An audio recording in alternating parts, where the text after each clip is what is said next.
This is going to be a fun show. Ton of people watching, so I want to let you know that if you have any questions, I'm keeping an eye on. We got this going on a couple different Facebooks, a couple different YouTubes. Any questions, throw them in the chat, and I'll make sure we get to it. And with that, I'll throw it over to Ben. Well, hello. Good evening, everybody. Welcome to the show. Yeah, Leo totally screwed me up. I'm sorry. I'm like way off my game. I had all this shit in my head. Now it's gone. But yeah. Thanks for joining us, and as Leo said, we're blessed to have the very talented Loren Molloy with us tonight. Welcome. Hi, I'm so happy to be here. I can't wait to talk with you guys. You're always a blast. We've been talking for the past half hour backstage, honey. That's true. Time flies when you're having fun, though, isn't it? Right, right. I mean, show's over. Sorry, guys. See you later. Bye. That's a wrap. That's a wrap. That's Angel said. That's a wrap. Yeah, I love Angel. That's a wrap. Well, why don't we do this, Loren? Why don't you introduce everybody to you're a local filmmaker? Where are you from? What are you working on? Thank you, Leo. Sure, no problem. I'm actually a filmmaker from Long Island, New York. I just started last year with my first feature film, Yield, the horror movie. It's actually loosely based on an experience I had in Florida in Ocala National Forest. It's based on a family of cannibals that live within the forest that use the tourists as meat and their food. So they use the entire forest as a cat and mouse labyrinth until their meat gets caught, tired, or killed, and then, devours them. The first couple that goes in, it's pretty quick in the beginning. They get annihilated by some of the cannibal clan called Carnigo, and then after that, the next couple goes, wait a minute, our friends have disappeared, we're gonna go get them, and you get to see what happens then and see who wins in the end. And I actually play one of the characters, Betsy Carnigo, because I just can't help myself. I also am an author, so I've written 7 books. I have my 8th I'm working on right now as well, called the Queen of Hearts, which is about a vigilante serial killer woman who's a little tired of the way things are and decides to massacre appropriately. So I'm working on that as well. Nice. I like the way she said that. Massacre appropriately. Remember that, folks. Remember that. If you're going to massacre somebody, do it appropriately. I mean, let the punishment fit the crime. I mean, let's be real here. That's true. That's true. That's true. So, make sure you bash their heads in with a rock, or, better yet, just cut their junk off and just have fun with it, Well, yeah, you gotta torture them for a bit first before you cut anything off, Oh, true. So where is Yield at? Is it out yet? Is it almost done? Actually, I'm in the editing process now. I'm also editing it myself, and it's going really good. I'm excited. I actually love the editing process. I wasn't sure because I've edited some stuff previously, but it's kind of incredible to be able to hear all the behind the scenes, watch all the outtakes, and then build it myself. So right now I'm still editing it. I'm going to have it out in the spring on DVD and Blu-ray. And then after a few months of that, I'm going to start having it on streaming channels. Plus, I'm going to be selling it at all my cons. Oh, yeah. I definitely can't wait for it to come out because first of all, I want to see it because I think you're an amazing writer, actress. Et cetera, et cetera, et cetera. We'll get into all that later. But from what I understand, there's a lot of Easter eggs, as you call them. Yes. In this. Yes. So kind of excited to see some of those Easter eggs. Gee, I wonder what one of those Easter eggs could be. That's right. The Toking Dead comic that Betsy Carnigo is reading while she's waiting for her prey to be foolish enough to wander by or get caught and snared.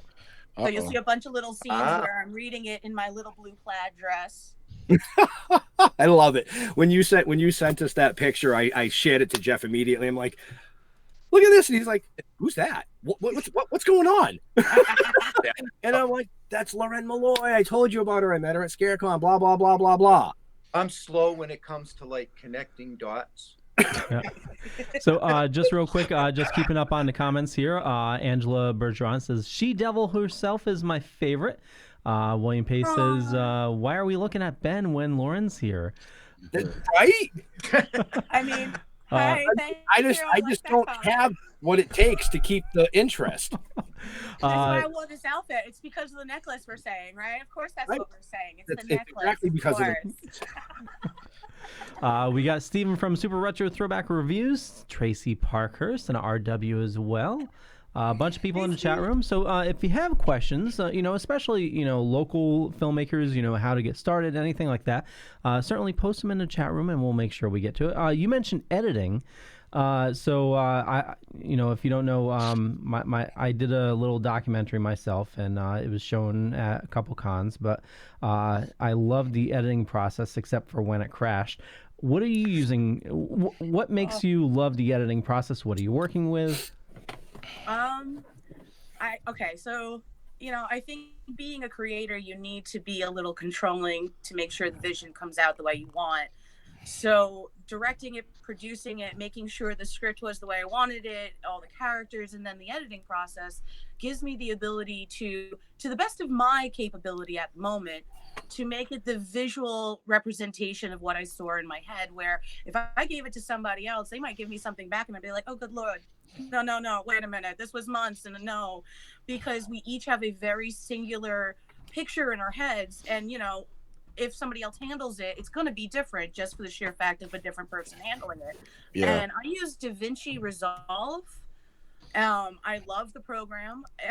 There are little moments where I'm still learning some stuff. So, the copy and paste things, other people from outside might all of a sudden hear me curse very, very loudly. But then I get control. Shit, that wasn't supposed to be there. Or like, where the hell did all of that go? I was supposed to paste right there. Or, when you're trying to match up the audio to the visual and all of a sudden it's a Japanese anime. So it's like, oh, yeah. Hi. Right. Oh my God. No. Because, people taking breaths, or they're going, or they're just, and you can't have that in the middle of sentences. So all of a sudden you start splicing that stuff and you're like, oh my God, all of them are now doing, Or actually, your frame rate's off and it like gradually goes out of sync. That's the most annoying thing. Yeah. Yes. Oh the my frame rate sync issues are a nightmare. I did. There's an easy fix for that though. Push all your media. Yeah, through... have somebody else do it.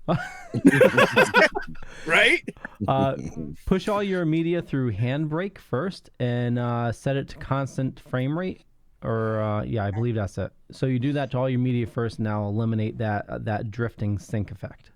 Oh, nice. And awesome. for all you people that didn't understand that, basically it's cut the wheel to the left, yank the e-brake.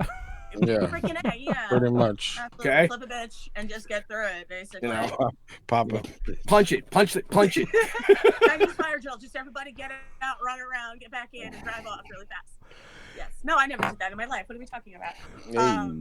But I really like the editing process as well because of all the little different nuances I can change and fix and do. And then it's my creation. So when it's all done, although I know there's always going to be some hater out there that are like, I could do it better, and has never made anything in their life, because we all have heard those people. Yeah. If you have haters, first film, so it's going to be everything it can be, and then I'm only going to get better from there. That's right. Yeah. Right. But I was going to say, if you have haters, and this goes for anybody in any industry, if you have haters, you're doing it right.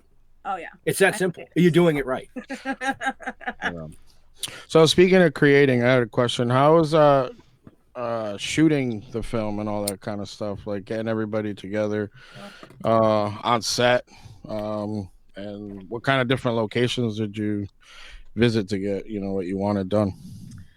Well, in some ways it was quite difficult at first, because to get everybody organized and in the spot and what needs to be done and get all the energy out to be like, I'm capable of doing this and you just got to trust me, is always hard with new people. Yeah. I lucked out that I had so many incredible people that knew me ahead of time that were like, oh, we know this bitch, she got this shit. But one of the problems that I had were things like, the unexpected moments where, you're climbing up a mountain day after day after day going, we just need to go 5 miles and then we'll get to the location. Then you can start filming there, while you're also still worrying about getting everybody there on time. Oh, a lot of people like to sleep in, but you still need to be up at like 5. Yeah. Even if you're going to bed at like 2, Yeah. I don't think I slept at all. Maybe a few, while I was still planning stuff. But we filmed in New Jersey, and then I filmed on Long Island as well. So we spent a very strenuous 4 days at Stokes National Forest in New Jersey. And everybody was kind of concerned that they might yell at us or something. And I was like, don't worry about it. I got it. I looked at them. I did the head nod. I was like, what's up? They were like, what's up? We moved on because they looked at me and realized I'm not messing with this chick. So, but, She will throw a hurting on you. I'll get that Sicilian stare going, and then I'll go off a bit. I mean, right? Strangely, one of the weirdest moments was walking around covered in blood, carrying weapons, and having nobody seem even like the slightest bit of concern. They were like, it's that bitch. I don't know her, but it's fine. Let's just keep walking. But not like in fear, but like, hello. You good? Like you are. Like, I know I'm kind of pretty and stuff, but at the same time, there's a bunch of people with me. We're all covered in blood. Yeah. See, now in Boston, you would have just been normal. I think a lot of places now, anywhere I walk around with like some weapon and covered in blood, people are like, that's her normal level of humanity. Just leave her. She's fun. It's cool. Right? And I filmed on Long Island, and we actually did several different forests all over Long Island where we wanted to make sure that it kept looking like the forest was changing. And if you only film at one location, it's almost impossible to make that feel like that. So, you know, they're supposed to be walking on a road, and then all of a sudden, how the fuck did we get on a trail? Well, if the road and the trail looks exactly the same as the next 20 feet, how the heck did they use the forest and change it up with all the levers and pulleys and etc.? So there were a lot of days where it was like me and two people standing in a forest and being like, all right, the light's going to change any second. And then we got 5 seconds. Don't be in the light. Here we go. Ready? I was definitely exhausted by the time we're done. Right. But it was fun, right? Oh my God, I loved it. I will be doing it for the rest of my life. I can't wait. Awesome. So your next movie is with the Toking Dead. Oh yes, please. I'm ready to kill some zombies and kick some ass, and tell you guys, is that your bong or my bong? It'll be fun. That's right. Is it your bong or my bong tonight? All red. I actually was reading your comic in one of the behind the scenes. I'm going to try to find, I hope I have the footage still, because I was like reading through it before we were waiting for the light to come in, and I'm sitting on this big log that has like moss and ivy and bugs and all this stuff, and I'm like, we got 15 seconds before they crawl up my skirt. And I'm like, so and we had to wait, because now there's a huge group of people that decided to bring all their children into the forest while I'm there covered in blood and all this stuff. So we're like, hello, goodbye. They finally leave where you hear all these ridiculous children going, who is that woman? Okay. So now it's my turn, and I start reading the comic out loud because all those people were so loud in the freaking nature, and we're being quiet, and they're rah, rah, rah. So I was like, oh, do you see the boobs on this page? They moved the kids quicker, and they moved them right along much quicker when I started reading out loud from the comic. Yeah, that seems to happen. By the way, it's a very awesome comic. I know I'm making jokes, but it was freaking awesome. I have had a lot of people try to steal it because, oh my God, this is too cool and I need to read it. So I slapped their hands. Get your own. Well, they can come see us at a con, like we tell everybody, and they can get their own copy. And while they're there, hey, they can pick up issue 2. Oh yeah.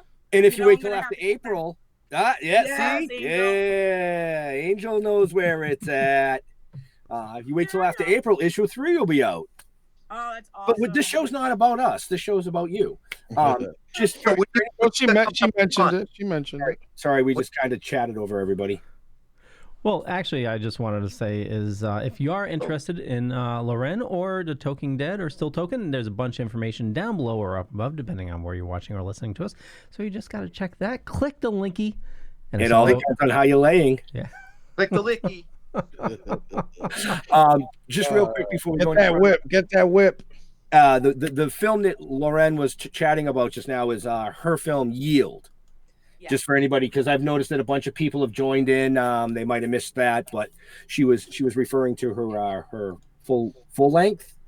Yep, full length feature. Film, my first. Yeah. I don't go small, so I don't do shorts. Some people like shorts. Some people told me to do a short, just like some people told me I should write a novella or a short story before I write a novel. I was like, have you seen me? I am too big for shorts. Okay. So, yes, Yield is a feature horror film where I'm even playing Betsy Carnigo, who chops up and eats people. It's fun. Awesome. But let's take it back a little bit. I was reading. Yeah, that's good. I was reading in your bio that you actually started acting in high school plays. Yeah. Do any of those plays stand out still in your mind today? Yeah. First of all, I started doing plays in high school because they allowed every drama and music kid to stay after school with basically no supervision, and I'm a drinker. So that was the perfect combination for me. Stay all night, party, have basically no adults telling us what to do, and then make some interesting stuff. One of the things we did was Arsenic and Old Lace, which most people don't know anymore, but it's a Cary Grant movie. Very awesome. He has 2 aunts in that are like these weird, crazy old biddies that decide to poison and kill people, and there's bodies all over the house. And for me, I, at the time, had really bad stage fright isn't the right word. It was more a concern of all my peers reacting to the extreme, because I was very much like a street kid that suddenly is in musicals. And so I always took little small parts and then helped build everything or do all the backstage stuff. So on that one, the funniest part is they made me one of the cops. Me a cop is like hilarious in the first frickin' place. Here I am drinking, and they're like, "All right, put this uniform on," and I'm like, "We made me what today? Okie dokie." And the picture in the yearbook, I'm even wearing my Adidas sneakers because they wanted me to wear men's like shoes that would work with the outfit, and I'm like, no, that'll hurt my feet. That's not happening. So there's a picture of me in a police uniform, basically, with Adidas sneakers on, just kind of sitting there, all kind of like, I can't believe you did this. That's awesome. That's awesome. So, and I loved it because I was also able to meet a lot of like troubled kids and then pull them on with me. And I was like, you don't have to sing or dance if you don't want to. There's stuff you could do backstage. And a lot of them, it gave them the control that at home they didn't have. So like one dude was like really spiraling down. He almost was about to tap out on the universe. And I caught him at the last second. And I was like, come on, you come with me. I'm going to be backstage doing stuff. And I made him handle all of the like the backstage stuff. So he was the one that would yell at somebody to make sure the props are on the table. And that little bit of power and control gave him so much confidence. He didn't want to harm himself anymore. Yeah. Now he does lighting for a living. Like, that's pretty exciting, you know? So, that's awesome. Good, you know, in a way, I got to cause a lot of trouble and help a little bit. Cool. Nice. And you're traveling around, you're doing some shows, cons, appearances? Yep. I get hired, you know, all over the country right now, basically on the East Coast, because flying all the way across country is, you know, a little more expensive. But hey, if they want me, I'll go. I don't mind. That's what we keep saying. So good. We keep saying the same thing. We keep getting asked, when you coming to California? I said, when somebody pays for me to come. Right. That's right. Legitness. I mean, it is. Because I'm not getting on a plane with all my bucks. Could you imagine the freaking luggage fees? Right. Swear, this is my carry-on. I can't pick it up, but it's my carry-on. Yeah, right. See all these flight attendants, they helped me bring all my carry-ons on. Thanks. I couldn't carry my carry-ons. So, I know we got quite a few viewers, Leo. We got any questions coming in out there that you've seen, or Angela? Should we keep? Yeah, Go ahead. Let's keep on going. But Angela says, once I have Yield, I'll be promoting it for you. Angela says that. Angela is my promoter. She's fantastic. She's a wonderful person. Hi, Angela. Yeah, she is. She's a sweetheart. Yeah, we love Angela. She's always in the chat room. Definitely very helpful. Angela also says me and Loren can team up killing those zombies. And she says she want to kill some zombies as well. And nice. William Pace says it's New York, nothing to see here. Yeah. And Will Yates said hello, everybody. So if you have questions, post them in the chat room, no matter where you're watching, either multiple Facebooks or YouTubes. If you're watching us live, just post it in the comments. I'll keep an eye on it and make sure I get to it at some point, right? That's right. That's right. I mean, this amazing young woman has done so many things, from being in movies or production assistant on movies to filming her own movie to writing multiple books. I mean, there's got to be questions out there. Somebody's got to have a question about something. Like, seriously. Wake the fuck up. Right? I have a question about the poster here. Who's the artist that designed the poster for the movie? Oh, for Yield, the poster is made by Jonathan Mears. He's an amazing, talented illustrator. I met him at Sci-Fi Horror Fest in Oneonta last year, and we've stayed friends. And it is just an incredible piece of artwork. I'm really, really proud of it. I like it a lot. Yeah, I'm so glad. And I think it's badass. Right? He's so talented. You guys got to check him out. Jonathan Mears, Myers. Well, hopefully he'll be out at Sci-Fi this year, and we can actually meet him. Yeah. Oh my God. Maybe we could do like a little live video, all of us. Yeah. We'll definitely do a little live video. William Pay says, I want to get stoned with zombies. Anytime, William. Anytime, William. You show up at the show, man. We'll go outside. We'll smoke a fatty, brother. I want to get stoned with zombies. Oh, absolutely. Like Anytime. Dawn of the Dead at the end when they're playing video games. Like you just needed the bong there. That's right. That's right. We just did a Dawn of the Dead show. Yes, you did. Yeah. Turns out I'm related to Sergeant Steele by marriage. Really? Come on, really? Yeah. Now wait a minute. He was on the show? Yeah. Mm-hmm. Yeah. Is that how you got him on the show? Yeah. Oh, totally. Shit. We were. He came to our wedding, and it's I see him at like the family wedding, so that's like we just sit and chat. He's an awesome dude, and he's celebrities at your family weddings. That's pretty badass. Yeah. And he's local to Connecticut. Just a sweetheart, down to earth, awesome dude. That's awesome. Yeah, and he's quite a history buff. Oh yeah, totally. Yeah, he is. I actually had the pleasure of watching that episode. Yeah, I caught it just as it started, and I'm not going to say it, but it was one of the few episodes that I actually had the chance to sit through the whole thing and watch it, and I was actually really stoked. I was like, he's a history buff. He likes military stuff. Oh! He's also such a wealth of knowledge that I'm going to try to convince him maybe he can do a show himself. He's retired. Maybe he has a little extra free time. And just try to share that knowledge. Is the Dorkening Podcast Network looking for more shows? Oh, always. What are you up to now? 17? I believe 17. Yeah. 2000. 17 shows on this network, folks. This isn't the only one. You got to watch them all. Guaranteed you'll find at least one you like. Collect them all. Yeah, totally. You won't like this one, but you'll find one you like. Yeah, including Loren, I have a question for you. As a Sure, horror writer, what's your favorite horror movie? Oh, Hellraiser. I don't know if you could see behind me, but I collect Hellraiser stuff. I get gifts of Hellraiser stuff. Doug Bradley actually has a copy of one of my books. He played Pinhead, Hell Priest. We know who Doug is. He's amazing. That was an incredible moment when he got one of the books. And for me, the world of all the Cenobites, the entire imaginative, the wall opens up and here are these creatures, delighted my brain so much when I was like 7 or 8. That's how young I was. And I was in trouble too. Like my poor mother, she had grounded me. So I put the TV on mute and put captions. So I turned the TV on. It's like midnight, something like that. And it's TNT. And the TV turns on and it's Hellraiser, but it's a scene where the face rips and he's like, Jesus wept.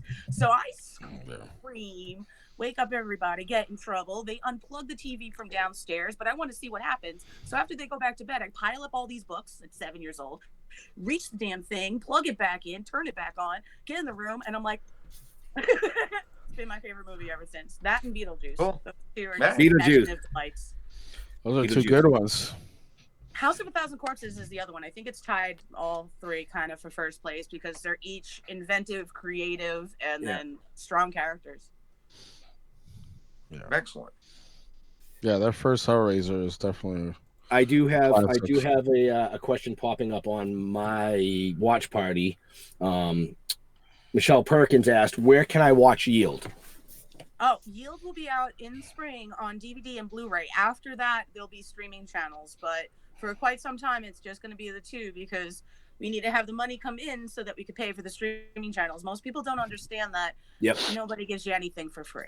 No, not really. So, in regards to that, TV Michelle, when it is released, Loren will let us know, and I'll find out how to get a copy down to you. I definitely will have it on my store site. Michelle Perkins asked, "Where can I watch Yield?" Store my Shopify. So if you go on Happy Horrors website, Leo is fucking with me right now. Sorry. he just literally ran back something through in my headset. Is that what happened? I heard something. Yeah, that was. Sorry. We open the box. We came. I love that, Angel. Absolutely.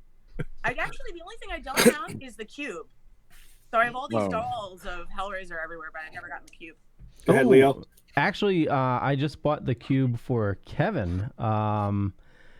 We'll shake him down. No, so there's at the cons. If you're lucky enough to be at a con, he's actually on Facebook too. You can order on his site. 3D Mucky Chris. Have you heard of him? Okay. Okay. Yeah, he's got good stuff. Yeah, so he's an artist and he does his art in 3D. So a lot of his stuff is like custom 3D artwork. But he was selling the cube at Terrificon. Oh, actually, Angel got something right there. Oh, cool. Is that Samurai? Nah, it's Jason Buddha. I was going to say it's Jason Buddha. Yeah. Yeah, Buddha First I was Jason. going to say it was Buddha, and then I saw the mask, and I was like, oh, wait a minute. That's a kind of a fucked up combination. But I like it. If I say it's Buddha with a sword, somebody is going to be really angry with me. I'm going to just keep trying. You know what it is? It's also the way your light was, Angel. It was a little hard to see at first, that's all. Yeah, Angel's rocking the creepy light tonight. Yeah, always. Keep it creepy. Keep it creepy. Keep it I love that. Keep it creepy. All right. Nice. It's a nice skull you got behind you. Thank you. I like it. No. I collect a bunch of that stuff too. I like all sorts of skulls. I have a whole collection of sugar skulls, Day of the Dead stuff. So almost everything was given to me. Every time a fan gives me something, I keep it. I can't get rid of it. I'm a hoarder. So I have all sorts of gifts from fans just everywhere. I can't even show you right now because it's chaos. But and so now that they know I drink, I like skulls, I like Pinhead, I get a lot of that stuff. We had some questions come in. First, Angela says, I met Doug Bradley, and we took a selfie at Scarecon 2018. Yeah, you did. She also says, hey, Loren, do you know which stores will carry Yield? And she wants the Hellraiser cube as well. And then also, Will had an awesome question. He said, I might make it to Terracon this year, but, that was William Pace. Will Yates says, do each of you have a favorite horror con to attend? He needs ideas for this year. Oh. Yeah. All right, well. You guys go first. Well, I'll answer the first question. I don't have it going out to any stores yet. That takes a lot of discussion with people, and once it's done for them to look at it and stuff from what I know. So right now it's just going to be on DVD and then work on it from there. So anybody has a store that wants my DVD, let's talk. And I think Scarecon's one of my favorites. I try to go every year. And I'm looking into, what did you say, Terracon? I'm looking into that one, which is pretty, interesting looking. But I also like the Sci-Fi Horror Fest. I've done that a few years, and every time I get hired, it's a blast, and everyone's nice. So those are good ones. Those are the two I definitely try to do. Everywhere else is just whoever hires me, I say, sure, I'll be there. Are you going to be at Wicked Weekend? No, that's the same weekend as I was hired for BroomCon, upstate New York. Unfortunately. Gotcha. Okay. The rest of us will be there. Well, I want the Hermione thing from Harry Potter where I could be in two places at once, so I could be partying at both cons. That'd be epic. Yeah. Yeah. Multiplicity. We seem to run into that same problem. Sorry, Angel. Well, yeah, it No, sucks sorry. when it happens. You know what I mean? It's like you want to be there and you want to be there. Yeah. We ran into that last year. Oh yeah. And we're running into it this year already. Oh yeah. There's so many events that I have 3 events solidified already, but the problem is there's so many other events that are near each other that it might not be possible because making it from one to the other within a week and a weekend can be too difficult depending on the location and exhaustion level, So it's very difficult, especially since a lot of cons, they don't come out with their dates as soon as some others. So all of a sudden you're like, I was already hired for this one, but this one is epic and I know all the people that are going to be there, but I can't because it's the same weekend. Yeah. So. Yeah, we see that. We get a lot of that as well. Yeah. Well, Cool. one of the things that I've heard is some cons have the guests sign a contract where they can't be at a similar con within a certain amount of miles within a certain time frame. Yeah. So that could be a reason why we're starting to get dates later as well. That makes sense. Yeah, That makes true. sense. True. Who would like And that kind of sucks, actually. Oh, it does. Yeah. I can see, the cons wanting to have, a certain actor or actress, specific to their show, but it kind of hurts it for everybody because some people can only attend certain shows, and the more the merrier. That's what I say. So. Yeah. Right. Yeah. I get that for sure. I don't But I like also understand, he's at all these shows. I could go to any one of them. I'm not going to bother with these. And that kind of makes it, I guess, Yeah. I don't know. Yeah. Less special. Right. Yeah. Yeah. Yeah. Like when I met Courtney Gaines last year, we had a panel together at the Sci-Fi Horror Fest. He's a really nice dude. And I was like, oh, you're doing this event next year? He's like, no, I only do one event every 3 years. I'm not allowed or whatever because of his agent or whatever he had said, because you know how it is at a con. It's a bit of a blur. But that kind of thing. So it must be depending on who you are or what the rules are. There are only a certain kind of thing you can do, where other ones are like at Sci-Fi Horror Fest. Jason Lively and Felisa Rose, they're there every single year. They're the ambassadors there, Oh, so, nice. Yeah, which is great. I think it's nice to have them as a staple. They're a bunch of fun. But I guess it's depending on the con and what they decide to do. But it just kind of stinks because I feel like if any of them actually talk to each other, I can make both events. I could be at Wicked Weekend and I could be at, Yep. I have a comment on the watch party. It's from Braden Gennaro. He says, "Hey Loren, you rock, and I love the show."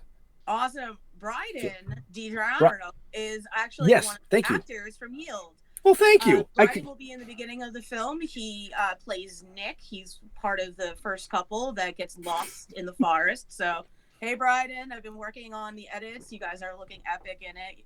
The other one is Sydney Sweeney. She is gorgeous. She's going to be the girlfriend of his in the beginning of the movie. Nice. She's stunning, and they are so cute together. It's just working out perfectly. So, and the other 2 leads are Lion Beckwith and Chelsea Lesage, and they are the rest of the movie basically, and they are a dynamic duo for sure. So Nice. I'm very honored and blessed for who I got in my film. That's Nice, awesome. nice. Yeah, and I apologize for mispronouncing the name. I didn't have the old man glasses on. You didn't have these spectacles on, Bob? No. Well, since we're Deadly. talking about actors, how did you come about getting everybody? Auditions or these people that you already knew, type of deal? Honestly, everybody auditioned. I made sure that I was as fair as possible. Anybody, either a newbie or celebrity, everybody had to audition. Some people were really irate with me about that. I'm a big time person. How dare you say I need to audition? I'm sorry. I'm playing it fair. In my opinion, in my eyes, if I say you don't have to audition, but you do, that's being shitty. So everybody auditioned, and then I actually pick and chose based on the dynamic and the energy and what I thought. Like the first, you don't want to watch a movie where it doesn't look like the couple would ever be together. Correct. You're already going to start with questions. Yep. Yeah. So in all the cases, that's what I was thinking of. Plus, I had to make sure that the character matched up. So in the beginning, you don't want that first girl to act like Right. that will ruin the beginning flow of it. So I needed one that was cutesy and adorable and like, that kind of innocent whatever. And then you got mousy. Chelsea, who is just a powerhouse of an alpha female. You need that. So, with all the auditions, there were people that did phenomenal, but would never be perfect for that part. Yeah. So, I have a bunch of people that are in my audition section of my email. And I know for the movies coming up, I'm going to look back through them and go, you know what? You were perfect for this. Yes. Yeah. So that's how I did it. Yeah. You need the actor's got to be specific to the part that you got to play. Oh, yeah. Absolutely. You might be the greatest actor, but you're not going to fit this part. Sorry. Yeah. Right. And I felt bad because if you look at the movie industry, one of the biggest problems we always hear about is how it's just basically, the issue of like segregation, basically, where everybody's just, all a lot of white people in one movie and nobody's getting any chances for anything else. That makes me very angry. So one of the things I made sure was that I had some form of different nationalities throughout the movie. So that's why I made sure I was able to have somebody like Lion, so that you have an opportunity for somebody other than just another white person playing a role. And that's why in Yield 2, I'm already talking to people where, it's going to be a very diverse group of people. That way more people have an opportunity and a chance to act and get out there.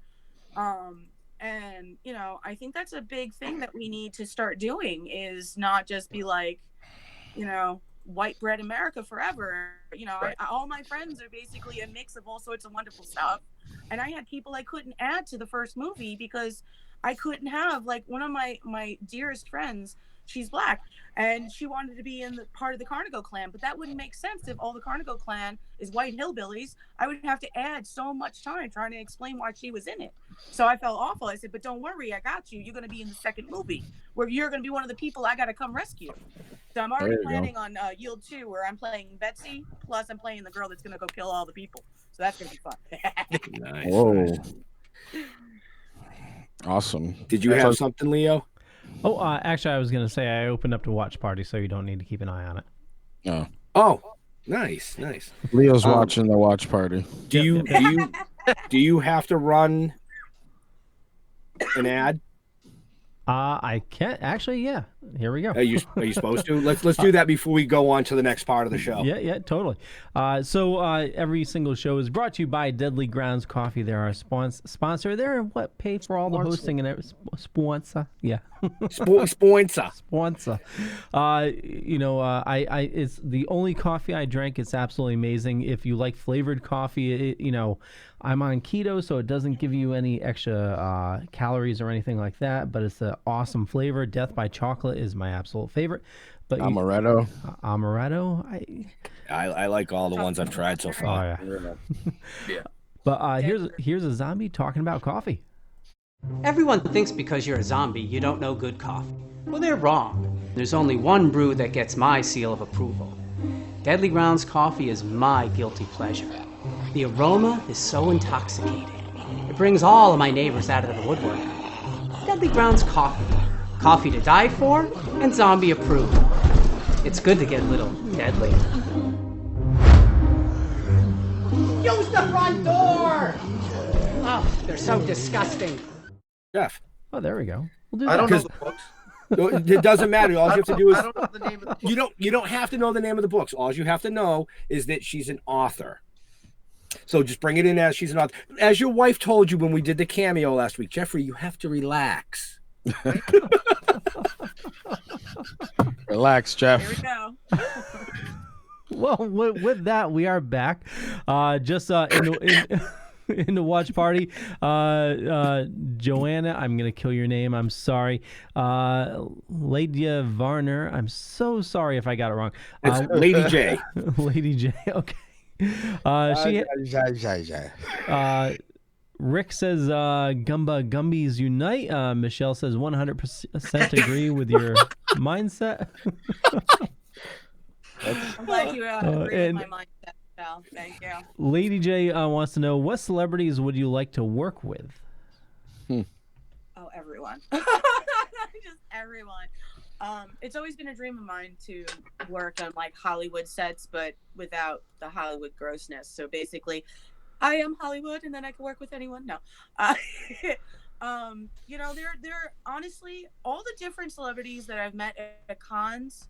I want to take all of them and put them in a movie where every one of them can have cameos. Like Tony Todd, imagine a cameo from Tony Todd, who plays Right. Candyman. That man was Right. behind me once, and he's like, "Hello, Loren." I almost wet myself with excitement. I was like, "Oh my god, it's the voice." He's a Robert local Hughes. boy too. Yeah. Robert Mukes is another one. He's like 6'11" and a sweetheart. Every time I see him at a con, I just want to pinch his cheeks, which is awkward considering how tall he is. Come down, so I could pinch your cheeks. Not happening. I swear I won't do it, but still funny. But I mean, James Duvall is another one. I got Angel giggling. James Duvall is another one. Every time I've seen him at a con, he has so much energy. Jason Lively. Okay, I could keep going. It's all of them. It's everyone. Right. That's a good list. Yeah, totally. I mean, I don't know if I could have all of them on the set with me at once because I think we would be smoking, drinking, and partying. And all of a sudden be like, shit, it's 1 o'clock in the morning. We didn't film anything. Hold on. That sounds like a Toking Dead movie, though. Yeah. I think we need to make that happen. Right. We'll just get all the celebrities. We'll turn them all into fucking zombies. We'll get them all high. We'll kill a few. No. You don't make them zombies. You make them people we wind up running into while we're killing zombies. You could do that too, but I think some of them would look better as zombies. I think some of them, like, what is it? Eugene Clark, who plays Big Daddy. He's awesome. He was a zombie. Right. There you go. That's a That cameo. That's a cameo for sure. Hell yeah. Right. Well, yeah, they're good ideas. the other half of Toking Dead, Jeff, had some questions about authorship and writing. Authorship, yes. 7 books. 7 books, about to be 8. Working on the 8. Can you give us a little bit of like the background of why and how you started writing? We've heard Let's about see, acting. Say it again. You broke up a bit. Uh-oh. He's looking for his clock. How did you start writing? What got you into writing as opposed to the acting? I was a real little kid when I first started writing. I was obsessed with Edgar Allan Poe by 1st grade. I was reading Grimm's fairy tales, kindergarten, 1st grade, and it delighted me. And then the teacher taught us that we could write stories, and I was like, the really creepy, fucked up shit in my head I could put down on paper? Hell yeah. And then I was in college. Obviously, I was doing all the musicals and stuff, and then I was in college. And I had a creative writing class. It was going to be the class that I would do and then be able to graduate with my degree. And the professor for a creative writing class goes, the only way you can graduate is to turn everything you wrote in my class into a book, publish it, and then give it to me. Now, we're talking while we're still in dial-up days, and there was like one self-publishing company out there. Yeah. So, and he was the only professor that taught the class, and there was nowhere else to take it. So no matter what, I would have to go back if I didn't do it, have his class again, and it would still be the same assignment, he said. So I went home, put them all, did everything he told me to do. I used a company at the time called Lulu. And it came out with Black Dreams and Shattered Illusions. And it's all dark poetry and everything that the teacher gave us. This is the topic, write a poem. What's the least likely thing you'd ever do? That's a difficult one. All right, I'll write it as a poem. I published it, handed it in. That must have been 2005, maybe 2004, something like that. And then many years later, I was working with special needs kids. I was about 25, working with aggressive autistics, things like that. I got sick, got hurt on the job, got laid off because our entire district had to lay off 75 people. I wound up being one of them, and I needed to know what I was going to do with my life. I was like, okay, I'm basically bedridden, I'm ill, but my brain still works. What can I do? And that book fell off the freaking shelf. I looked at it and I was like, all right, bet. I'm going to fix it. I'm going to make it so I'm proud of it instead of I just passed the freaking class. And a little while later, after I fixed that up and published it, I didn't tell anybody right away because, I wanted to just have it out there and then move on from there. And that's when I wrote The Very Devil Herself. I was listening to dark classical music. It was near October-ish. And the Dan's Macabre song came on. And all of a sudden, I just saw her standing in East End, London, wearing this beautiful Victorian dress with blood dripping down her face. And she looked at me and she was like, I'm Alexandria, the very devil herself. And I was like, yes, you are, bitch. I'm writing you. Now, it's funny you mentioned that. That one actually won you an award. No, the Storyteller of Pain I won an award for, actually. Oh. The Very Devil herself, not everybody can handle it because it is about an immortal cannibal who works for the King of England from the 16th through 19th century, hunting down historical serial killers. So I went back in time, looked at actual history, and said what serial killers were during this time, and what would happen if, regular people couldn't kill this person, so they sent this cannibal woman. So you learn things like what a face roll-up is, eating noses, it's gory, all right? That's and a really fruit no sex roll-up. scenes. Face roll-up is a beautiful thing. You take the cheek meat, you rip the face off, you roll it up, you eat it. It's good. Yeah. It's true. So for the problem is, one, the title, The Very Devil herself, anybody who's at all religious misunderstands and gets all sorts of freaked out. I don't want that book in my house. Okay. She eats people, honey. She's not part of the devil. It's cool. It's a smaller demographic that can handle the gore, but everybody that's read that one, they want more of the series. I have people all the time going, when's the next Alexandria book coming out? I'm like, I don't want to be typecasted as just Alexandria. So I wrote the Storyteller of Pain, which fans voted on, and I won the Raven Award for, just by fans and no judges and stuff. And that one is about a psychiatrist trapped within a lunatic asylum with 13 different types of demons and a deadly surgeon all trying to get her at once. She has to figure out how to survive all of it without the help of a priest. So with that one, I was like, wait a minute, Exorcist, been there, done that, got the t-shirt. Are we saying that only Catholics have to deal with demons? Because if that's true, how many people really want to be a Catholic? Let's hold on a second. Let's think about this. Demons only attack Catholics, or they attack everyone, and the only one that's been publicized is Catholicism with a priest. So I got very curious, and when I get curious, I won't stop digging. I went into archives, I started digging, and in every form of faith and religion, there is a way to handle cleansing and getting rid of demons and all that stuff. Yeah. We call it cannabis. There you go. Actually, it is. It's a spiritual Rastafarian. It works. That's actually how you do it. So with that one, there's little nods to stuff with Catholicism, holy water might be in there a bit, but really I took, how would someone who practices Voodoo do? What would somebody who practices Houdon do? What would somebody who is Jewish, this, that, and had to deal with it without having a priest, stuck and trapped within a lunatic asylum? I based it on Danvers Lunatic Asylum, which has always been an obsession of mine. And at the time I wrote it, there was actually a flood that did hit Danvers Lunatic Asylum, flooded out the entire place, ripped out a bunch of bridges, and everyone had to get trapped within either the American Red Cross shelters, which there weren't many of, or they actually had to go to the insane asylum to hide. So I put all that in it. Plus, then I got ordained, and I'm now a minister because I was like, you know what? After reading all of this and all these different faiths, I'm non-denominational. So no matter what your faith or belief system is, you can come to me, and maybe my prayer will have a little extra oomph this time versus somebody who isn't. So I started doing that, and I started helping people go, when you smell that sulfur smell and rotten meat, you need to call me. Let's talk. I'll help you out without it being like Domino's. Because, not everybody wants the Domino's. They want something a little different, They need something that's more their vibe. So that's how I even wrote The Storyteller of Pain, was the love of all those things mished together, Nice. Yeah. Very nice. Very nice. And all this stuff is available on Amazon, correct? Yes, Amazon and Barnes & Noble online, for sure. Okay. Yeah. And the third one I wrote is The Bedtime Killer. So that one I couldn't help myself. I was house sitting for someone, and they had those lines where they had the little slats in it so you could just see this much. And I was looking outside, and all of a sudden there were landscapers there, and there were eyes looking back in at me. And I was like, okay, what the F? And I realized, do you ever count how many landscapers show up to your house? Do you count how many leave? No one does. Do you know that none of them have to get checked for any kind of criminal record? So, knowing all of that and having friends in those little businesses, I realized how little it's even controlled, or anybody even pays attention to them. They can do anything they want. They could be on your property still.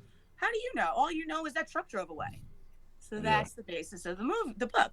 So The Bedtime Killer is about a peeping Tom who gets tired of looking at his ladies from afar and trying to figure out why they don't love him right when they don't even know who he is. And something triggers him to become a lust killer. So I even put a little nod to Richard Ramirez in there, you know, the lust killer himself. Nice. And I did all the research. So in that one, not only do you get to see him go from peeping Tom to lust killer, but you get to see him begin and understand his signature MO. You get to see visions and flashbacks to childhood that made him that way. Plus, you get to see every crime from the point of view of the victims and the police until the crescendo at the end. So that's the bedtime killer, which is the third one. Hey, Johnny, trim that bush. Oh, I actually put something like that in there. Yeah. So that one is extremely sexually graphic, but not in a romantic sense. I think in all three of those, the Storyteller of Pain has a bit of a love story, but only because it helps when you think about how Einstein actually said to his daughter in a letter that was found, that if E equals MC squared, where energy is, you know, the biggest component, love is actually the most powerful overall. And I posted the article many times. Mm-hmm. So with that in mind, there is a bit of a nuance of a love story in there because love and light can blast out all the darkness in your world. So that's the only reason I even put it in there, because when I wrote The Very Devil Herself, they were like, sweetheart, I don't need any book that sparkles. I heard and read about Twilight. I don't need that. I'm like, this is about face roll-ups and people getting eaten, which is why I basically leave out romantic stuff, because they look at me and figure, you're a girl. You write romance, right? No. Yeah, I write romance with a little bit of a fucking twist. Quite literally a fucking twist. Because The Bedtime Killer, I even put a little nod to High Tension, and that's another one of my favorite movies. So I can't help myself. Angel, so, like that. If you've seen High Tension, you guys all seen High Tension yet? Yes. No. Okay. Yes. I'm not gonna ruin it. Go freaking see this movie. Make sure you put the audio and captions on English. You could watch it with subtitles. I like it, but still. High Tension is a French film, yet English subtitles or audio if you need to switch it over. But it is an amazing movie, in my opinion, about serial killer and all sorts of stuff.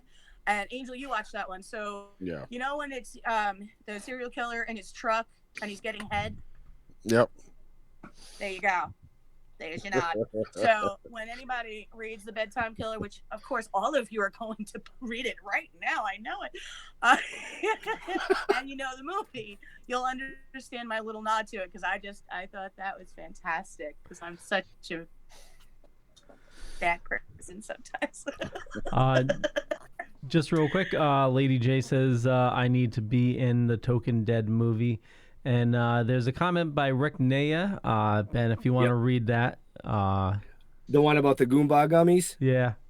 Yeah. Rick Naya, just to get a subject real quick, Rick Naya is the great-grandfather of hybrid cannabis. So he's one of the first to deal with that. He's also in legislature up in New Hampshire pushing for legalization. Amazing gentleman. We love him like a brother. He will be on a show in the future at some point. But we took a trip down to Diamond Productions, down to Bill Diamond Studios in New York, and we had Rick in the back seat. So fucking trip. It was a fucking trip. It was like 4-hour car ride down, 4-hour car ride back. So let's leave it at that with that. So Rick's back there, he's smoking, hitting his joint, and I'm fucking eating gummies, and he brought up the Care Bears and unicorns and farts, and before I knew it, we were the Goomba gummies doing the Wonder Twin fucking powers. Rainbow farting unicorns. So it's been like an ongoing joke. If we see rainbows or rainbow farting unicorns, it's Goomba gummies, and it's just kind of so much trouble now that I know. Well, hey, it's not just you that knows. Everybody viewing this knows, and everybody that watches this later knows. But it's all good. I mean, send you memes and pictures and little gifs of unicorn farts. Yeah, exactly. Well, every time we see him and he's down or we're down or something, that'll come up in an instant message or a text message. You'll just have a unicorn farting rainbows or something, and it just it's one of those inside jokes that lightens the mood. Everybody has them. No more. All right. Well, I just wasted 10 minutes of the show talking about fucking farting unicorns. No, it's cool, man. I'm so excited about what you do, though. That is awesome that he's fighting legislator about it. Like that's the freaking epic. That's what needs to happen on a federal level and knock this freaking shit off, man. Absolutely, absolutely. And that's one of the biggest things that Jeff and I are really trying to do is we're trying to bring all these industries together, because whether people realize it or not, in the comic industry, you have a lot of people that enjoy and partake in cannabis. And if they don't, they're for it. In the horror genre, it's the same aspect. And well, we're all fighting our own battles. Yeah. If we can bring all these communities together, you know what I mean? It's just going to benefit everybody in the long run. But Leo, you had something to say. I'm sorry, I didn't mean to cut you off. Oh, no. It was totally useless, so don't worry about it. Nothing is ever useless. What did you have to say, brother? Really? Have you heard what I say? No, actually, we just watched the eye candy down in the corner. I mean, well, actually, hold on. Yep, you're down in the corner. Yeah. I was gonna say nobody puts baby in the corner. Wait, it just happened. Actually, did you see the Making Movies That Made Us? They covered that movie. It's totally interesting. But you mentioned unicorns. If you're totally got time to kill and you want to be totally mind fucked, Google Charlie the Unicorn. It's like some old 90s. You know what I'm talking about? Yes. Totally.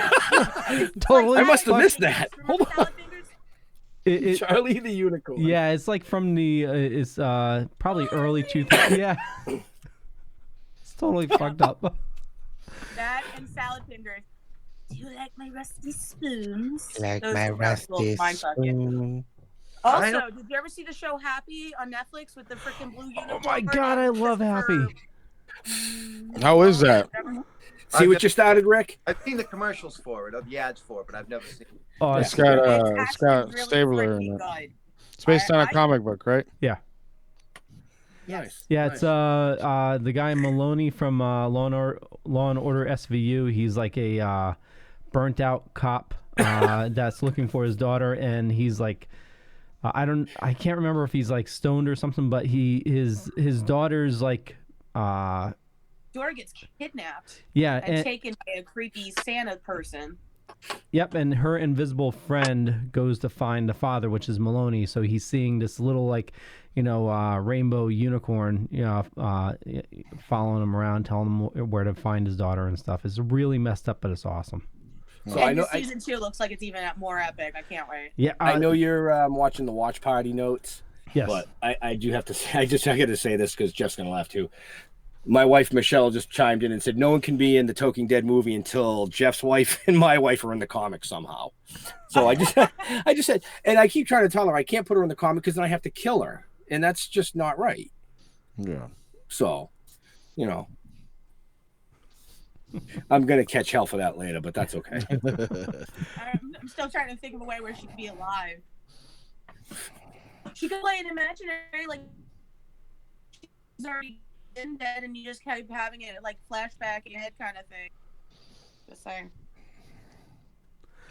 Well, we lost flashback. froze. Well, little flash, yeah. No spoil. I mean, don't want to spoil it, but not everybody's a zombie yet. That's true. That's true. Not everybody's a zombie yet. Yeah. But I already told her if the zombie apocalypse ever did happen, that she probably wouldn't survive because she does not like guns. She's okay with a knife, more okay with a baseball bat, but that's not really going to help you when I'm running twice as fast. I mean, yes, you heard me right. I said running twice as fast. Are you kidding? Away. She might have survived you at this point. You're talking about running? Yeah, you're right. Weapons like guns? So it was nice knowing you all. This is probably my last show. I will not be awake tomorrow morning. Just catching up on the comments. William says she's in the middle of the screen. Angela says he was also on True Blood and a movie called Crash. Also, Happy equals if Shrek was a cop show. Yeah. And William says I'd be a serial killer, spelled like the food. If I got head, Fruity Pebbles, please. And Angela says she did a drawing too on the devil herself, watching Yield. And over on the watch party, Michelle says, well, Anne's Bakery and Michelle's Massage Parlor. And Clayton says, much love. Product placement. Yeah. We'll see what we can do. He went through pretty quick. Some of those were interesting. Yes. Well, I try to make sure that everybody's, covered. I don't want anybody with hurt feelings that I left out. So Sometimes you got to leave them out. Michelle said she can run very fast. Yeah, right. Yeah. All right, so we got way off a subject because of Rick Maya. Thanks, Rick. And who wants to bring Angel? Bring it back in. All right, so you say you're working on your 8th book, right? Yes. And you have of Hearts. Queen of Hearts. Yes. Give it a little synopsis on that again. The Queen of Hearts is basically a female vigilante serial killer that is just kind of has a little snap in her psychic senses where all of a sudden she's done being a little nice girl and only helping others keep their crime scenes clean. She's decided that she's going to go take out all the big bad boys that are harming women and everybody's ignoring, and she takes their hearts. So that's going to be fun. I've written the first few chapters, but it's a little slow going only because I've been focusing on getting the editing done for the movie because there's like 60 days left until spring. So I want to make sure, you know what I mean? But that one, I start off that story based off a little stuff that happened in my childhood. And I was such a bad child. No, I don't see that at all. You can imagine. Like, we were playing Army in, I think it was pre-K, kindergarten, me and this boy. And I decided, like, Army, like, on the ground, you know, in the trees, in the bushes, all dirty and stuff. I decided we were going to capture and kill the enemy, which at the time was my father. So I used clear fishing line at the top of the steps. And down at the bottom of the steps, I took wrought iron metal chairs, turned them upside down so all the foot is showing and strategic. So you should hit those chairs and frickin' die. And yay, I won against the enemy. Not understanding what happens to a person, death. Not understanding the concept at all at the time. Yeah. And my mom caught my dad at the last second, pulled him in the house, and then was like, "Your friend has to go home now." And she started explaining to me not only what happens to children if they kill, that killing is not the answer for getting a timeout. Those kinds of things. You killed your father, you get a timeout. Right? Like, all right, I'm going to kill this effort. He just stopped my TV time. And that you can use your words and have them be more deadly than ever needing to use your hands. And I was like, all right. And she honestly stopped me from being harmful to anybody after that because, you know, a little child has no idea what could happen. Yeah. You know, I didn't have a pet that ever died yet either, so it wasn't like there was anything really to understand. I was just winning the war. So I start the Queen of Hearts with a bit of a story explaining what the childhood was like, and then changing it from there if mom didn't save me kind of thing. What would happen to her? How she would progress to working with all these different kinds of killers and helping them out until all of a sudden, snap, you guys aren't going to take care of this. Well, me and all my skills, I'm done being a little Miss Nice Girl. Because, you know, there's enough stories about guys, and I figure it's time that men realize how easily women could kill if we wanted to clean up the mess, you know.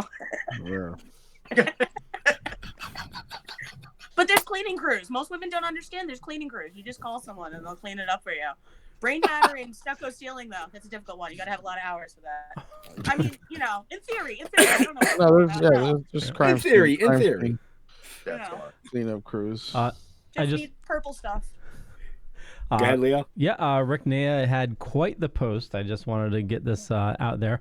So Rick Naya says, well, it's based on the Toking dead needing reinforcements, and all of a sudden a unicorn shows up, gets bitten by a zombie, and begins farting Goomba gummies, which start attacking the zombies with Care Bear-like powers.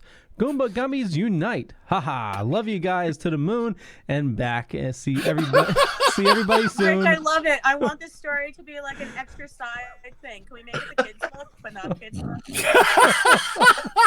Right? Oh right? my! That's like my friend Sam. You can never say his last name, Marciano or something. That has if you give a beer, if you give a bunny a beer. I got it. You got it. I got it. I love it. I'm wanting to get both his books. Every time I see him, I'm like, okay. You're all welcome. Okay, so if you give a bear a bong, yep, I don't see that. And then if you give a bunny a beer. He's holding it up to the camera that's on live. And you can go on and pre-order if you give a kitty a cocktail. Yeah, that's Sam Miserandino. Thank you. I actually met him, I want to say 4 years ago at a another zombie type con. Yeah. And we kind of hit it off as friends, me being a writer and blah blah blah, and him writing, and we connected like that. And Jeff and I hooked up with him and got him down here to NECC and a few of the other cons, and now he actually expanded out into the cannabis cons with us. Nice. I've been he is an amazing fucking person, let me tell you. Yeah, he is. And I threw that swear in there because I saw something on the chat that my wife said that my mother-in-law says I shouldn't swear so fucking much. So I'm not going to fucking swear anymore. Well, fucking A, what can you do? You know, that's why we have the 18 plus at the beginning of the show. Yes. I think my mother wished I didn't curse so much, and she gave up when I was like 8. She's like, screw it, it's not I can do. Right. Kidding. No, my mother-in-law is a great person, so I'll just leave it there because this show's not about us. But yes, Sam is an awesome person, awesome writer. If you get a chance to pick up any of his works, do it. I mean, he's wrote other stuff. He wrote a graphic novel called The Prince of Pieces. Yes, I met him with that one. That's where I met him. Where I was. It was that other type of zombie type con. We won't mention their name because fuck them. Yeah, no, let's not. Don't go there. Let's not and say we did because no. Who wants to fuck a zombie? I feel like that would. Hey, listen, you know, it gets all shriveled and ribbed up like that. It's ribbed for her pleasure. No, that's just called mush, honey. That's disgusting for everybody's non-pleasure. Well, just there's no bones in it. There's no bones about it, right? Angela says, Loren, he was at Northeast Collectibles Extravaganza, Comic-Con. Also, we met him at Rock and Shock. Yeah, he did Rock and Shock. Yep. When is that one? Do we have dates for that one? Because I always want to do that one, and it winds up conflicting with something I was already hired for. You need to do Rock and Shock. Rock and Shock's so awesome. I know. That's one of my favorite cons. To answer one of the questions from earlier tonight. Yeah. No dates for 2020 yet. All right. Well, is it me? Find out. Can you let me know? Because I'm always slow on the uptake about these dates. Is it me or is Jeff going into zombie mode right now? Huh? I am. You look like you were going into zombie mode, like your eyes were starting to close, like you were like. Did the cookie kick in? Did the cookie kick in? Yeah, look at his face.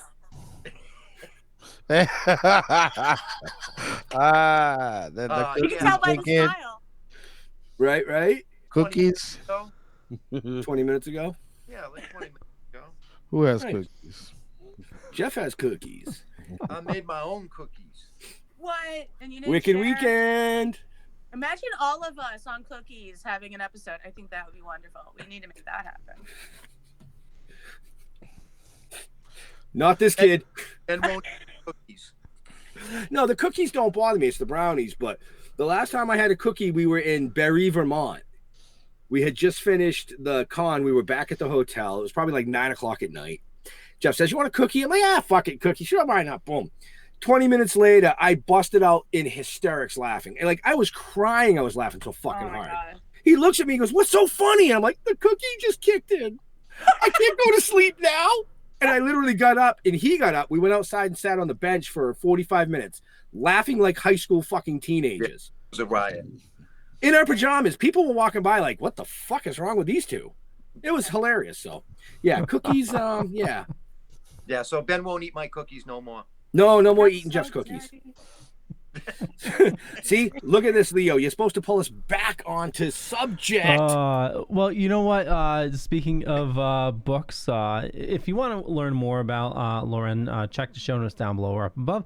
But I was going to ask you, a lot of people in horror, we know a lot of writers, and it seems like definitely the we're all fucking voguing now. How does one start to become self-published? Like, what software do you use? What services do you use? Where can somebody start to learn? Google. Google.com. No. For me, I started by make sure you use Word. Honestly, I did Google Docs the first time with the Very Devil herself, and their programming is so different that when I went to go put it into, the self-publishing groups algorithm, whatever you want to call it, it was like does not process, does not compute. There was all these errors, so I had to retype the whole freaking thing into Word and then move on from there. So that's a big lesson I learned the hard way. I use Word for everything. It works. You got to use works. You got to use Word. I really like the Create Space. I use that a lot, which is now bought by Amazon. So Amazon KDP. It's weird that they have these little initials, but whatever. Yeah, it's for the Kindle template. Yeah. Put it in there. Yeah, that's one of the other great things it was one of the few sites that automatically helped you do that, where whatever I was using before that, they didn't have anything to make it work. You'd have to pay somebody, and then there was no guarantee it would still be great, which I don't like the idea of I can't do it myself. So, honestly, everything you need to know you can find on Google. Every question you have, there is a website that'll explain it for you to the T. With Create Space, if they even still use it, so whatever it is, Create Space, Amazon program, it's all step by step. So they have the guides for everything. And what I always tell everybody is, everyone's like, "Oh, I can't write a book." I'm like, "Why?" They're like, "Well, it's so long." And I'm like, if you wrote a page every single day for a year, you'd have 365 pages. So most people don't write just one page in a, they'll write several, they'll, have an outpouring. So no matter what, it's the time. And most people don't realize that the time will pass no matter what you're doing. So you might as well be accomplishing something you're dreaming of. That's true. Right. I have to agree with her. I mean, that's how the comic book started. Jeff and I chatted back and forth, and it actually started as a book. So it's been written in book form. So the end of the first book is done. We're pulling the comic from the book. That's really cool. So, and hopefully at some point that'll get published. We have book one, part one, which explains the first comic. Now that issue 3 comes out, we're going to do the second book part. And then you put them all together. It's all marketing. But I know we're getting close to that time, Leo. Yes, sir. So, what time is that? What time is that? Cookie time. Cookie time. Well, before we begin to wrap things up, anything else? Any other comments or questions or anything? If you have anything in the chat room, now's the time to post it. If you've been lurking the whole time and just been eager to say something, a lot of people will lurk. We get tons of lurkers. Angela says, looky loos. Angela says Northeast is March 13th and 15th.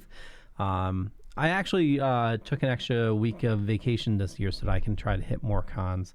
But one question not everybody answered, favorite cons. I know, Angel, you had a couple before we wrap things up. Yeah, I like to hang out at Rock and Shock and Scarecon. Those the ones I go to in the area. They're all awesome and fun, but those are my two today. And we have Wicked Weekend coming up soon. Next month. Right. Yeah, can't wait for that. Their first outing. Yep. Yeah, so and I'm excited to see. Matter of fact, I got a link to it in the show notes down below or up above, and also a link for YC3, which we'll be at as well. And, nice, very nice. Yeah, that's coming up in just a couple weeks. Next weekend.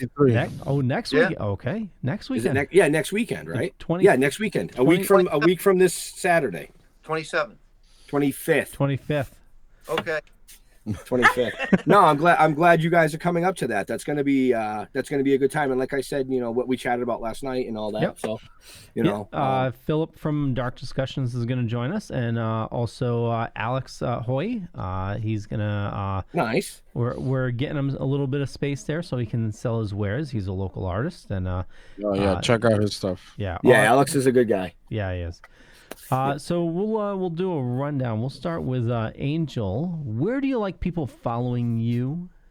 You can follow me at Chaos Manus on my Instagram and Facebook, and you can follow That Strange Show, which is the podcast that I do every week. And you can find that everywhere, and Dorkening Podcast Network. Yeah. Loren, where do you like interacting with your fans? Everywhere, honestly. I have Instagram, Tumblr, Twitter, Facebook. Loren Molloy, LorenMolloy. You can find me in all of them. I also have all of my books on Amazon and Barnes & Noble. And you can find me on IMDb because, when you bobble, it makes it more important. That's imdb.me/Loren Molloy. And again, links in the show notes for all that information there. Jeff, my man. What's happening? Token Dead. Facebook, The Token Dead. Google it, The Token Dead. Just look up The Token Dead. We're everywhere. There we go. Read articles about us, or you can find us anywhere and just do what you're going to do and check it out. Totally. Issue 2. I'm trying to be like animated. Issue 2. I was told that works, right? Yeah, Angel. Benjamin. Hey, so like I said before, Jeff already mentioned where you can find us online, but the best way to find any of us on any of these shows is get off your ass, come down to one of the cons, support us at the cons, enjoy the time. I mean, interacting with us is so much better than behind the scene, I'm telling you. Oh, yeah. So, I'm a lot of fun at a con. You just wait and see. You got to come see us. We all are. Yeah, we are. We all, even Leo, the eye candy in the corner. Not at all. I'm a sack of potatoes. Nope. He's lying to you. Trust me. Leo can cut a rug. Yeah. Yeah, I was going to say, we can get Leo dancing. Yeah. I'll give him a cookie. No, he don't do Maybe cookies. Take some video and send that to me. Couple of drinks. Yeah. Hey. Actually, it was a stressful week last week, so I splurged and I got some Maker's Mark, and that's it hits you hard. It hits you hard. It hits you. It I hits was you. drinking Jack through this whole thing, so let me tell you. So, Leo, where can they find you? Well, most importantly, check out the awesome people here. Links down below or up above. And, like Ben said, find them at a con. Nicest guys you'll ever meet. That's, why we're working with them. We absolutely love you guys. And, Loren, it was awesome meeting you at the last con. And, definitely, follow these awesome people. But also check out The Dorkening. You can head on over to thedorkening.com, which you can find all the shows on the network. Actually, almost all the shows. We added several in the last couple weeks that we need to add to the website. And The Token Dead, we're going to be ripping these shows, putting them up on audio format once we get a couple episodes in. But everything's on thedorkening.com or where you listen to your podcast. You can find all the shows there. And, we come back this weekend from our season break. That Strange Show, first episode. Sweet. And season 4, and Hardcore Nursing Home, which is another show I produce on the network. It's coming back. And this I gotta talk. I gotta be on your show now. Hey, come on down. Angel, your show has a theme this season, right? I was hearing that. Oh yeah, season of sleaze. Yeah, sleaze. We're gonna be covering all the B-horror movies, some independent stuff, gory, tits and ass kind of things. Nice. Your type of shit, Jeff. Oh yeah, right up my alley. Right up your alley. Yeah. We're opening up with Bloodhook. Okay. So. Nice. Lisa wants to know, when do you guys come to New Hampshire, Ben? Oh, I don't know. I think the closest we're going to be to New Hampshire is actually when we do YC3 up in Wells, Maine. This year, anyways. I don't think we have anything in New Hampshire, do we? No. Not yet, anyways. Not yet, anyways. Tell Lisa to tell shows in New Hampshire to hire you guys. There you go. There you go. There you go. There is a New Hampshire. There's a New Hampshire con that the Dark Discussion guys go to. I'll get the name of it and send it to you. All right. Yeah. Networking. Networking. Oh. That's right. That's right. Carpooling? Did I hear carpooling with Loren to these fun? No. Absolutely. Anytime. Party limo. So before Leo takes us out of here, I just want to say, like I always do, to our veterans and first responders, thank you. Because if you don't do what you guys do, we can't do what we want to do. Thank you. Yes. Awesome. Agreed. Well said. Well said. And who is SJE? Who is she? Michelle said, who is she? When do you guys? Okay. No idea what that's in reference to, but I want to thank you all for watching. We'll finish this up. We'll catch you guys later. And actually, you're coming back in week after next, right? Yep. You have some? Yep. Okay. 2 weeks. Every other week. Every other week. Awesome. Every other. We'll catch you guys later. Bye. All right. Peace.